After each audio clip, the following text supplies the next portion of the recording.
अस्सलाम वालेकुम, मैं हूं साजिद और आप देख रहे हैं आपका अपना यूट्यूब चैनल साजिद सोबी। आज हम मर्दाना कमीज़ के गले के ऊपर एम्ब्रॉयडरी करेंगे। ये आपने वीडियो को स्किप नहीं करना, पूरी देखना है, आपकी बहुत रहनुमाई होगी।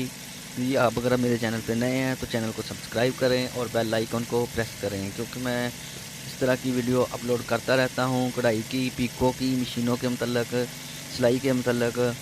तो आपको इस तरह की अपडेट मिलती रहेगी कि ये वाला जो डिज़ाइन है हम सिर्फ एक ही कलर में बनाएंगे, एक कलर में। बहुत ही प्यारा और बहुत ही खूबसूरत बनेगा इंशाअल्लाह। और जो ये साइडों पे मैंने कपड़ा लगाया हुआ है स्टार वाला, ये कपड़ा मैंने इसलिए लगाया हुआ है ताकि फ्रेम की वजह से हमारी कमीज़ ख़राब ना हो और इससे कपड़ा टाइट भी अच्छा होता है।